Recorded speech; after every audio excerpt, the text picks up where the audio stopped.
Assalamualaikum warahmatullahi wabarakatuh. Perkenalkan, kami dari kelompok 8 akan mempresentasikan makalah kami yang berjudul Manajemen Resiko Imbal Hasil pada Perbankan Syariah. Perkenalkan, nama saya Suryani. Saya akan membawakan materi yaitu pengertian resiko imbal hasil dan profil resiko imbal hasil. Bagian A, pengertian resiko imbal hasil. Manajemen adalah penataan pengorganisasian dan pemikiran manusia sehingga mampu menata dan merapikan segala hal yang ada di sekitarnya dan mampu mengetahui skala prioritasnya dan menjadikan hidupnya serasi dengan orang lain. Resiko adalah akibat yang tidak menyenangkan dari suatu perbuatan atau tindakan.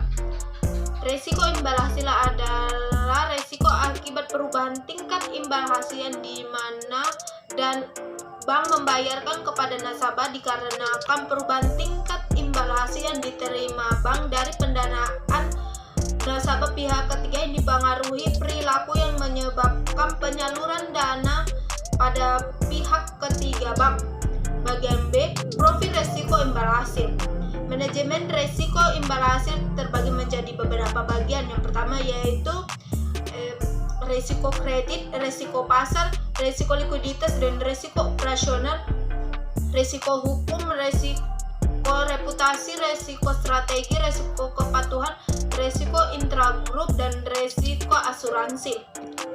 Profil resiko perbankan syariah di Indonesia merujuk pada spektrum resiko perbankan syariah dikelompokkan menjadi beberapa bagian, yaitu yang pertama yaitu resiko keuangan. Resiko keuangan terbagi menjadi beberapa bagian. Yang pertama resiko pembiayaan, resiko likuiditas, dan resiko imbal hasil.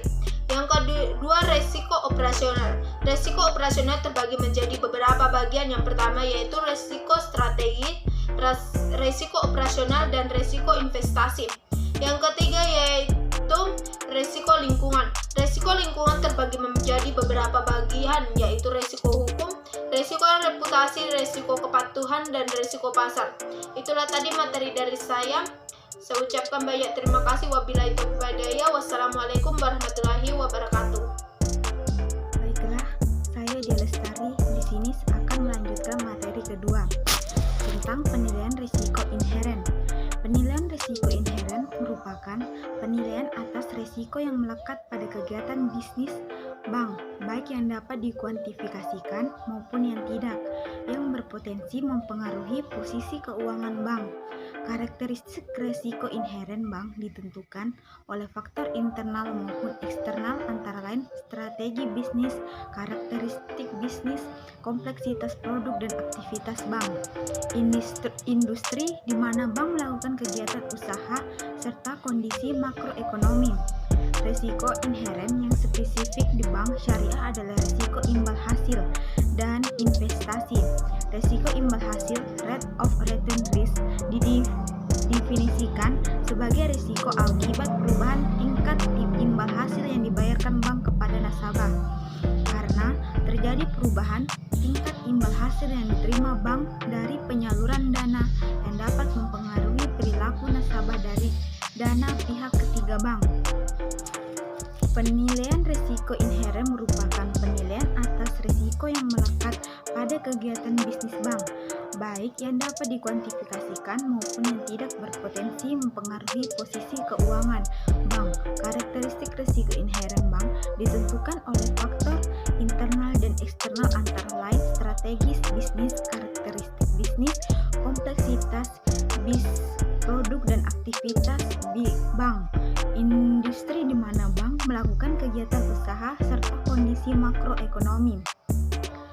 Penilaian kualitas penerapan manajemen risiko merupakan penilaian 4 aspek yang saling terkait, yaitu yang pertama tata kelola risiko, yang kedua kerangka manajemen risiko, yang ketiga proses manajemen risiko, kecukupan sumber daya manusia, yang keempat kecukupan sistem pengendalian risiko dengan memperhatikan karakteristik dan kompleksitas usaha bank. Baiklah, itu yang dapat saya sampaikan tentang materi kedua. Perkenalkan, nama saya Kiran Lestari akan menjelaskan materi selanjutnya yang berjudul kualitas penerapan manajemen risiko imbal hasil.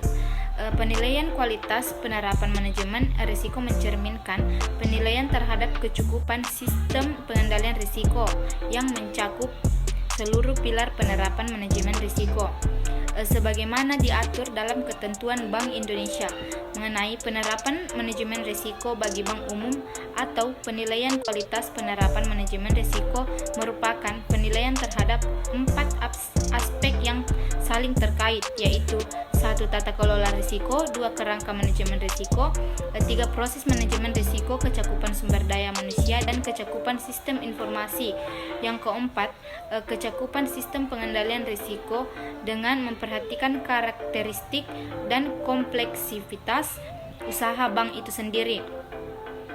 Kemudian peningkatan risiko yang ditanggung oleh bank harus diimbangkan dengan pengendalian risiko yang dimaksud untuk meningkatkan kualitas penerapan manajemen risiko.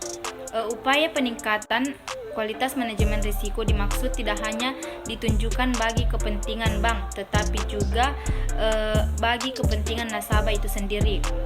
Melalui peningkatan kualitas penerapan manajemen risiko, bank diharapkan dapat mengukur dan mengendalikan risiko yang dihadapi dan melakukan kegiatan usahanya dengan baik dan benar. Sekian dari saya dan sekian dari kelompok kami. Kurang lebihnya mohon dimaafkan. Assalamualaikum warahmatullahi wabarakatuh.